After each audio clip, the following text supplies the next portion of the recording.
Good morning, saints. I'm Minister Robbie, but you can call me Robbie.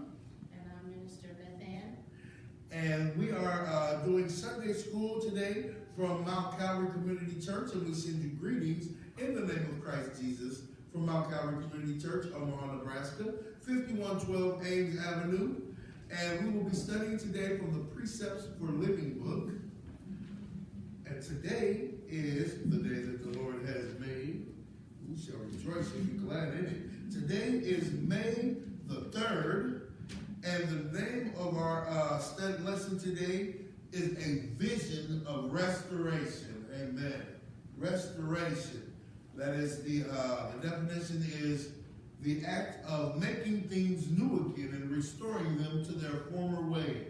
Now, by the end of this lesson, we will discern the need for the just restoration of God's people, pursue trusting God for victory, hope, and renewal, and celebrate the return of joy and God's glory in salvation. Amen. Amen. Now today we'll start like we start every day and end every day with prayer. Bow your heads as we go before the throne of grace. Father God, we call upon you in the name of our Savior Christ Jesus, recognizing that you are God alone and there is none like you. We lift up your holy name. We worship you and praise you, Father, because you are worthy. We give you thanks, Father God, for this day. Father God, we thank you for the opportunity to come together with other believers and study your word, Father God. Let this word be a light to our feet and a lamp unto our path, Father God. It is the way to salvation. So plant a seed in the hearts of the hearers, Father God, that we may go out into the world as little Christ, Father God, spreading the light. I pray, Father God, that you restore us to the way that we should be, Father God, how you created us. We ask you these blessings, and we thank you for them in advance. In the name of our Savior, Christ Jesus. Amen. Amen. Amen. So, today, as I said, it will be, the lesson is called A Vision of Restoration. And we are going to hear from the beautiful minister, Beth Anderson. Good morning. I'm going to be reading in Focus. Truly it was a day of rejoicing. People were singing and praising God. A few years earlier, Teresa had been diagnosed with kidney disease. The only cure was a kidney transplant. The doctors were not hopeful because her blood type was rare and she was in her early 30s. Her mother and aunt were mighty prayer warriors and the church was supportive, but she was not sure if God was going to answer this prayer with a new kidney. Teresa's father's faith was warning, but he tried to put on a good front for her. One day, her doctor called and asked if she could come to his office within the hour. As she rushed out of the office, she called her parents and asked if they could meet at the doctor's office. The nurse asked them all to take a seat in the doctor's office. The doctor walked in and Teresa could see the sparkle in his eyes. She started smiling herself and jumped with joy when she said, "Teresa, we have found your kidney match." During prayer service, Teresa shared her wonderful news, and everyone began singing and praising God. How do you celebrate your blessings from God? Identify ways you respond to God when God blesses you the way you want, or when God responds in a different way. So tell me, Minister Robbie, how do you respond to God in a different way? Well, when God answers me in a way that I didn't want, sometimes we praise God and ask Him for things, and He gives them to us however He feels. It may not be the way we want, but we have to praise Him anyway. How do you respond? Can you give an example? For example, when I was jobless and I was looking for a job, I went and I just knew that I was going to get this job down at Blue Cross Blue Shield. Opened the door and I prayed and I said, "This is my home," and I walked in and it seemed like the interview went wonderful and they were really impressed, but they never called me back. So what I did is I just got on my knees and I prayed and I said, "God," and I know this is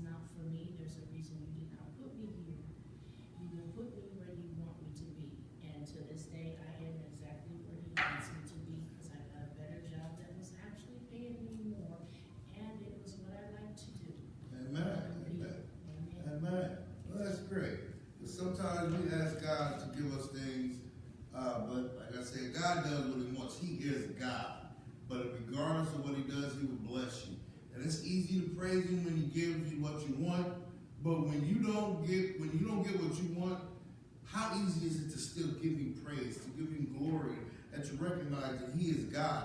And I heard a preacher talking about one time, he looked out in the backyard and saw his baby floating in the water in his pool. And he ran out there and grabbed the baby, gave the baby mouth to mouth, and saved the baby.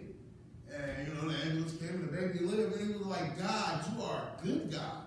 And then in the spirit he heard, what if I had taken that baby? Would I still be a good God?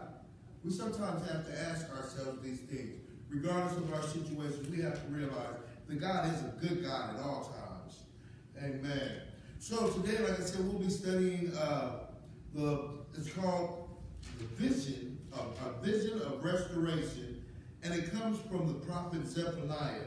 Now, throughout this lesson, there is a verse that you should keep in mind. What is that verse? Keep in mind the verse Zephaniah, chapter 3, verse 19, and it says, "And I will deal severely with all who have oppressed you. I will save the weak and helplessness ones. I will bring together those who were chased away. I will give glory and fame to my former exiles, wherever they have been mocked and shamed."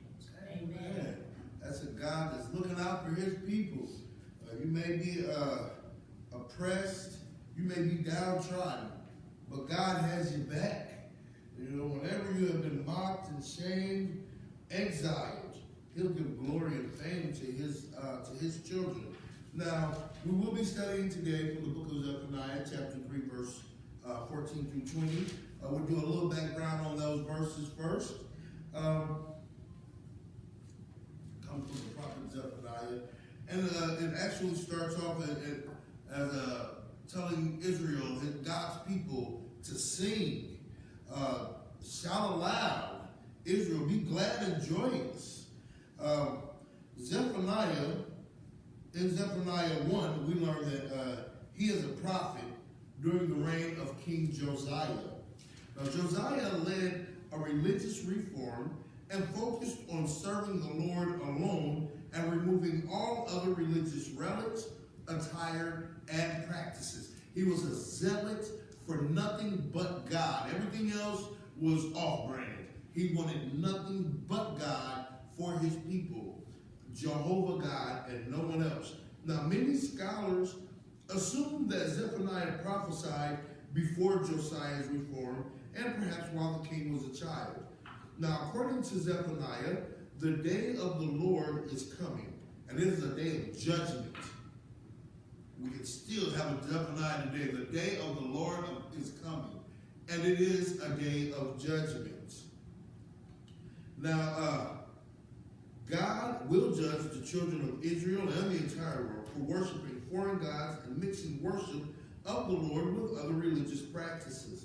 God will judge the princes, judges, priests, prophets, presidents who lie, oppress, and eagerly increase corruption despite all of God's warnings. God will judge the enemies of Israel who at one time have oppressed them. God will not spare the wicked.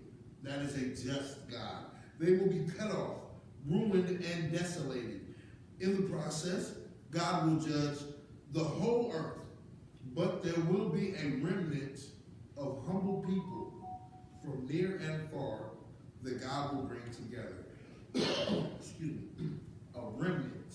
We'll be part of that remnant.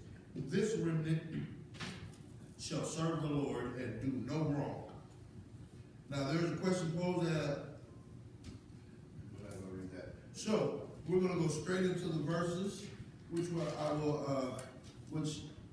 Minister Anderson, Minister Beth will read for us. And where we'll be reading from. I'm going to start with the first two verses of Zephaniah chapter 3. Start with 14 and 15.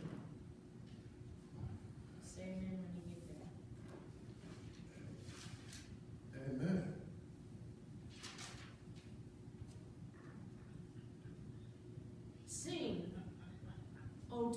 Zion.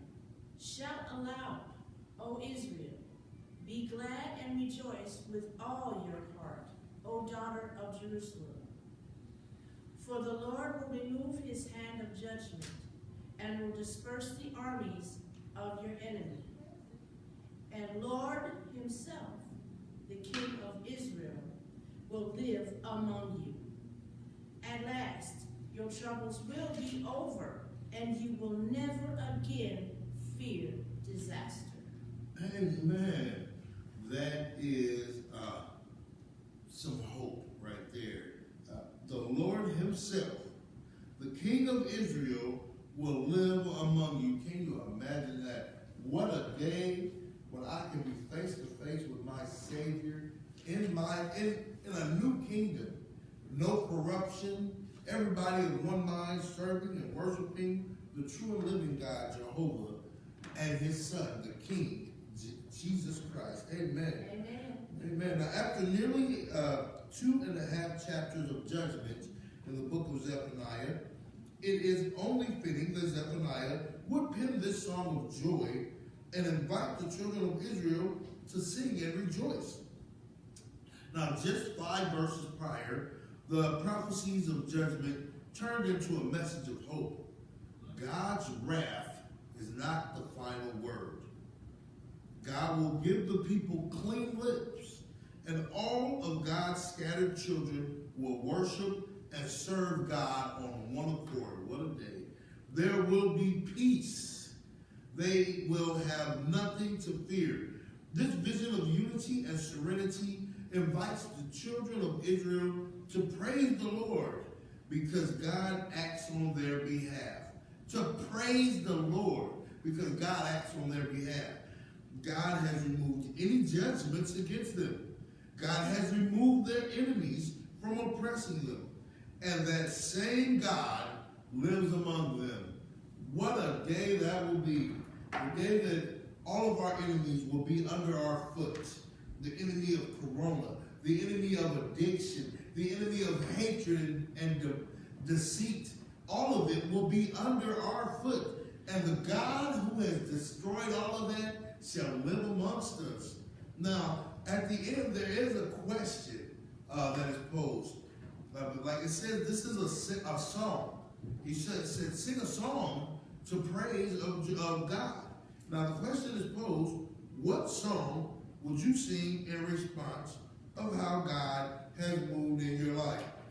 Mr. Beth, what song would you sing about the way that God has moved in your life? Blood still works. The blood still works. Yes, it does. Amen. Amen. And what song would you sing? I would sing, "Oh, happy day." The day that God gets, the day that he washed my sins away. The day that we get to live with God and face to face with Jesus. Amen. Amen. Let's continue with those verses. Well, let's continue with our verses. Next, I'm going to read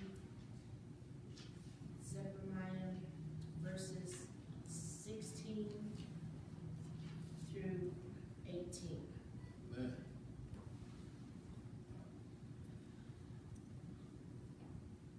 On that day, the announcement to Jerusalem will be, "Cheer up, Zion, don't be afraid. For the Lord, your God, is living among you. He is a mighty Savior.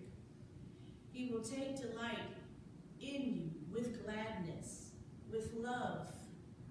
He will calm all your fears. He will rejoice over you with joyful songs. I will gather you who mourn for appointed festivals. You will be disgraced no more." Amen. Amen. Now that is a God. He says, "Cheer up, Zion. Don't be afraid."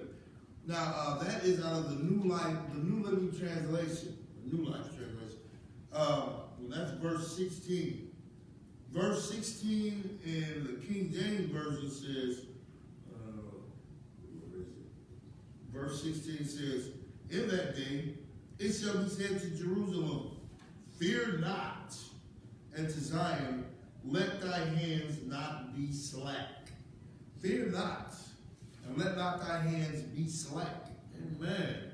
That means don't worry and get busy. Amen.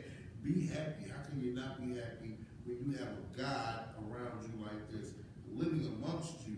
Now, God's love restores the soul and spirit of the children of Israel. Now, in these verses, Zephaniah declares that there is a new day. This is the day God will be a warrior and he brings victory. This day brings God's rejoicing and renewing of God's people. Previously, the Israelites had undergone distress, anguish, and bitter cries. Now is the day of God's singing. How great must this day be if it causes God to bring forth a song? He promises to lovingly gather the mournful and remove their disgrace with his love. Now, all those who to the sound of my voice, I'd like you to do something for me. Close your eyes and imagine how you would feel if God started singing over you. If God started singing over how much he loved you, over how much the value he has placed on you. You're not just a man. You're not just a human. You are a seed, a child, a growing being of the true and living God. And we don't know what Jesus is like right now. He's sitting on the right hand of God. He's not a man anymore. He's not just a man anymore. He is a spirit being, something different. He's not just a regular person. And the Bible says we don't know what he is like, but we do know that when he comes back, we will be like him. Now that is something to sing about. God has created children. It says you were created in his image, and that's how you are like God. You are a spirit being like God. Now, we're going to continue reading. We are at verses, she's going to read verses 19 and 20, and we'll finish it off. And I will severely with all who have opposed you. I will save the weak and helpless ones. I will bring together those who were chased away. I will give glory and fame to my former exiles, wherever they have been mocked and shamed. On that day, I will gather you together and bring you home again. I will give you a good name, a nameless distinction, among all the nations of the earth, as I restore your fortunes before their very eyes. I, the Lord, have spoken. Amen. Amen. I love these two verses.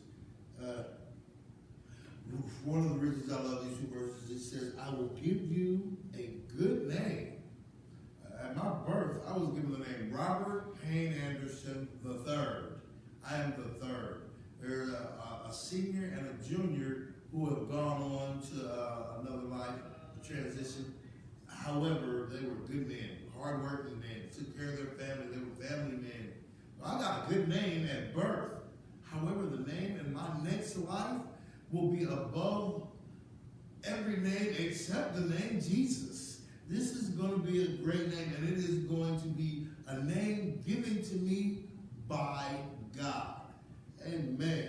Not only will I have a new name, you'll have a new name. And we will have a new body, a new home. We will be restored. We will be where we are supposed to be. Right now, we are pilgrims. God says he will bring back the former exiles, those who are not where they're supposed to be, those who have been driven to new places. However, he will bring them back and he will be restoring them. He's going to make them like they're supposed to be, make them brand new.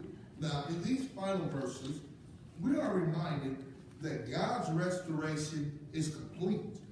While the previous verses deal with the remnant's spiritual, emotional, and mental wellness, these verses address their social location. Their social location. Pay attention to that. Right now, we need to address our own social locations. We are quarantined, but we are slowly being restored. They have been oppressed, cast away, and robbed of their fortune. They did not get to experience whatever goodness came with their identity. That sounds like black people, huh? We were snatched away from our place. We were stolen, robbed of our identity. And we have been mocked and been made less than our captors. Instead, we've been mocked and shamed for the beautiful blackness of our skin. Now, due to and this is the same thing that was happening to Israel. They were taken up out of their home and they were put into Babylon. In fact, they've had several captors.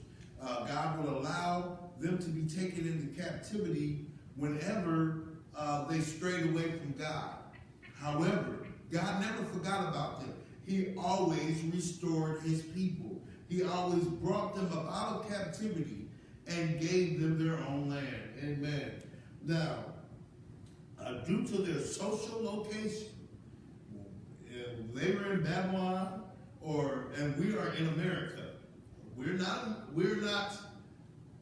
Americans. The true Americans are the natives, but we are here, and we have been treated inferior, just as the Israelites were treated inferior. Now, God promises to do more than remove their oppressors. God promises to bring the remnant together, those who are left over, those who are left there, to bring them together, to give them a good name, and restore their fortunes. Instead, in this final vision, there's no lack in the remnant. There is no wanting. They have all they need. They are full relationally because God loves them. They have an identity. And they have a community of gathered people. Does that sound familiar? Like I said a couple of weeks ago, we may be, I believe, we are a lost tribe of Israel. So we are God's people. So think about how close relationally these things are to the Israelites. I mean, there are so many different people around the world who have gone through the same things that these Israelites have gone through. And we, the black people of America, are some of these people who are going through the same things that the Israelites have gone through. Or are we the Israelites? Ask yourself that question. They are full relationally because God loves them. They have an identity and they have a community of gathered people. They are full socially because those who were not able to help themselves are in God's care and they have full access to their fortunes. Minister Beth, the text asks a question. What makes our restoration complete? What makes our restoration complete? When God comes back for us. That is exactly right. That is what restores us when God comes back for us. God is our restoration. Amen.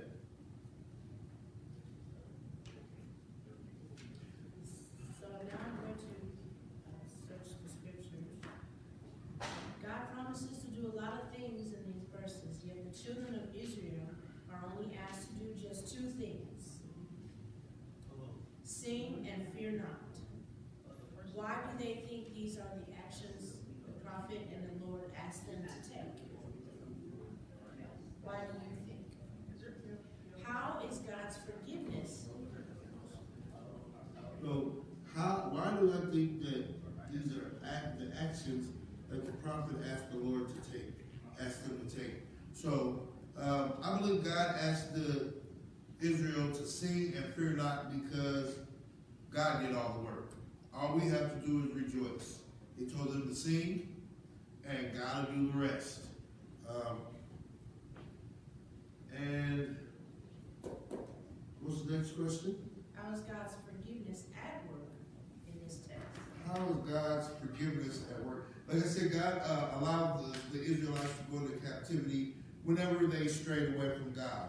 Yet he always restored them to their country. He always freed them from their captivity.